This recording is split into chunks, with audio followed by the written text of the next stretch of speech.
پیارے بچوں، ایک دفعہ کا ذکر ہے ایک جنگل میں کبوتر، طوطا اور کوا رہتے تھے۔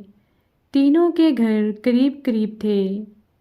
کبوتر اور طوطا ایک دوسرے کا بہت خیال رکھتے اور مل جل کر رہتے تھے، لیکن کوے کو ہر وقت کوئی نہ کوئی شرارت سوچتی رہتی۔ کوا ان دونوں کو پریشان کرنے میں لگا رہتا اور کوئی بھی موقع ہاتھ سے نہ جانے دیتا۔ کبوتر بہت ہی معصوم، سیدھا سادہ تھا۔ وہ کوے کی شرارت پر اسے کچھ بھی نہیں کہتا۔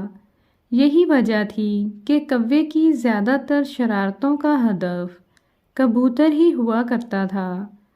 کوا کبوتر سے حسد کرتا تھا، کیونکہ کبوتر ہمیشہ دوسرے پرندوں کے کام آتا، ہر مشکل میں ان کا ساتھ دیتا، اس لیے جنگل کے سارے پرندے اسے پسند کرتے تھے۔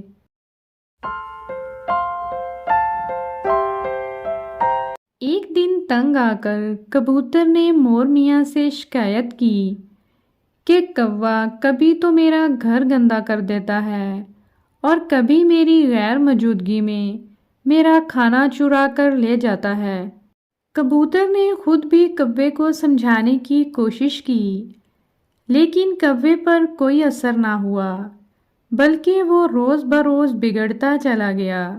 کوے کی ان حرکتوں کی وجہ سے طوطا بھی بہت پریشان تھا، اسی لیے ضرورت پڑنے پر طوطا کوے کی مدد نہیں کرتا تھا اور موقع ملتے ہی کوے سے اس کی شرارتوں کا بدلہ بھی لے لیتا تھا۔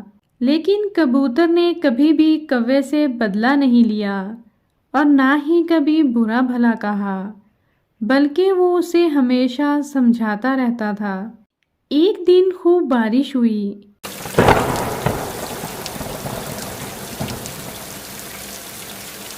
کوے کا گھر درخت کی سب سے اونچی ٹہنی پر تھا۔ بارش کی وجہ سے گھر ٹوٹ گیا اور کوا بھی بارش میں بھیگتا رہا۔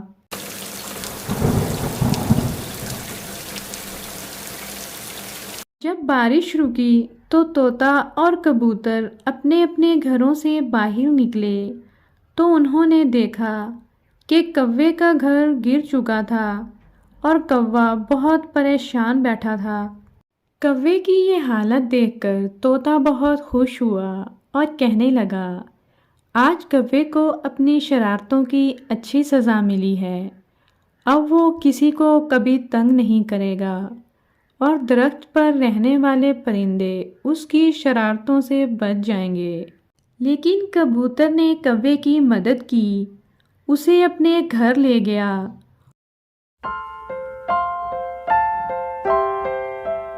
اور اس کا گھر بھی ٹھیک کر کے دیا جو بارش کی وجہ سے ٹوٹ گیا تھا۔ کوا کبوتر کا اتنا اچھا سلوک اور اخلاق دیکھ کر بہت شرمندہ ہوا۔ اس نے کبوتر سے اپنی غلطیوں کی معافی مانگی اور خود کو راہ راست پر لانے کا وعدہ کیا۔ کبوتر، کوا اور طوطا بہت اچھے دوست بن گئے اور تینوں مل کر ہنسی خوشی رہنے لگے۔ کبوتر کی اچھائی نے کوے کو بدل دیا تھا۔